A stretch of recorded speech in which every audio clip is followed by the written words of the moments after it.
Bonjour à tous et à toutes, j'espère qu'aujourd'hui vous allez très bien et je vous retrouve dans une nouvelle vidéo. Comme vous l'avez vu dans le titre, c'est une vidéo sur mon parcours scolaire. Euh, En fait, j'avais pas spécialement prévu de faire cette vidéo, mais vous avez été assez nombreux à me la demander. Donc je pensais pas que mon parcours pouvait vous intéresser autant parce que j'ai pas fait des trucs extraordinaires. J'ai un parcours assez simple, enfin rien d'original. Mais du coup, je vais quand même vous en parler aujourd'hui. En plus, c'était la rentrée il y a très peu, donc si ça peut vous donner des idées pour le futur, pourquoi pas. Il faut savoir que déjà, pour tout ce qui est brevet et bac, moi je suis passée avant les réformes, parce que je suis de l'année 94. Donc, pour vous, il y a peut-être des choses qui ont changé, enfin c'est même sûr. Donc si vous êtes au collège ou au lycée, ne vous fiez pas forcément à ce que je vous dis puisque les choses ont changé depuis. Moi j'ai passé mon bac en 2012 et mon brevet en 2009 du coup. Oui. On va commencer par la seconde. Donc j'ai fait une seconde générale et je suis partie 3 mois en Allemagne en fin de seconde. Donc c'était un échange qui s'appelle Brigitte Sauzet, c'est organisé par l'OFAGE, Office franco-allemand pour la jeunesse. Et donc je suis partie 3 mois en Allemagne et ensuite ma correspondante est revenue 3 mois chez moi lorsque j'étais en première. Donc déjà ça m'a beaucoup apporté parce que déjà j'ai compris avec ça que je voulais faire des langues et que je voulais voyager.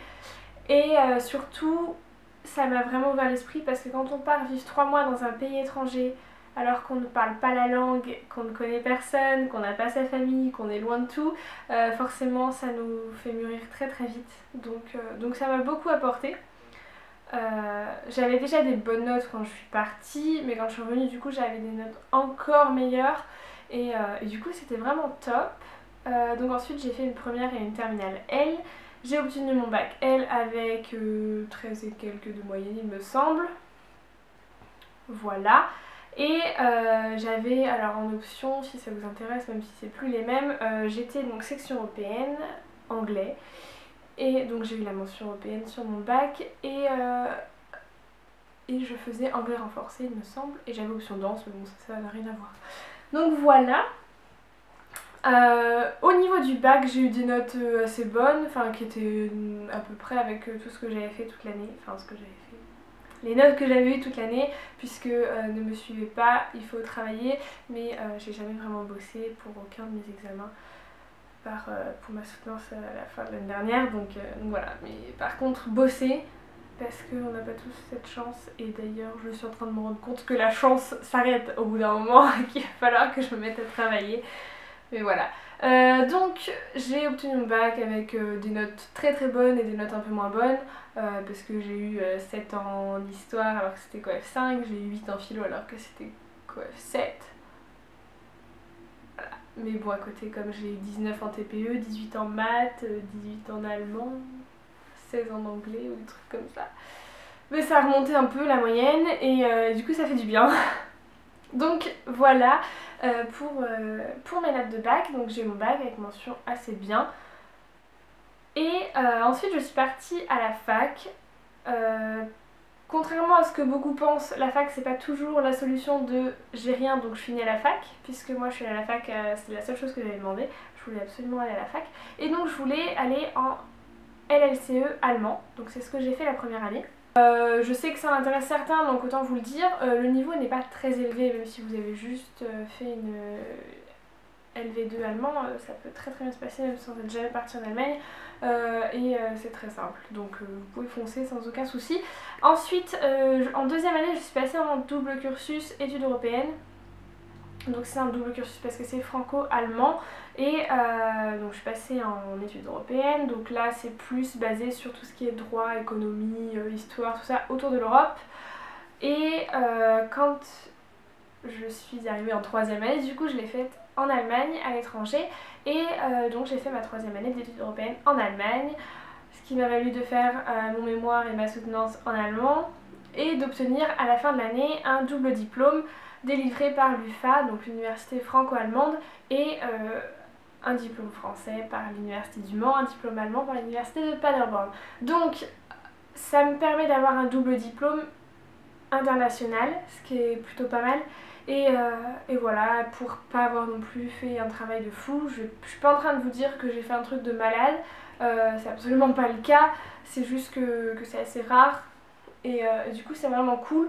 Mais voilà, après j'avais autant de cours que dans une licence simple alors que c'était une licence double entre guillemets, donc j'ai plutôt eu de la chance, qu'on se le dise.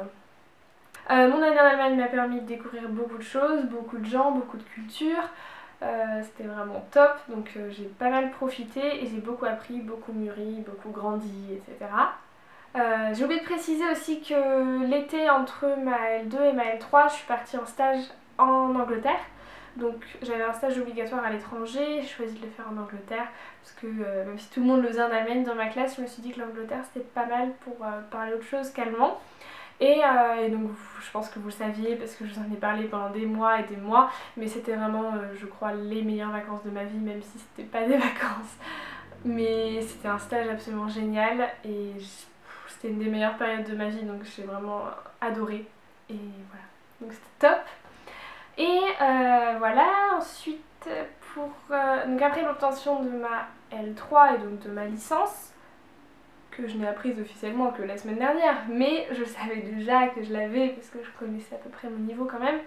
Et donc du coup je me suis lancée dans un master en tourisme, donc rien à voir avec ce que je venais de faire, mais c'était quand même cool.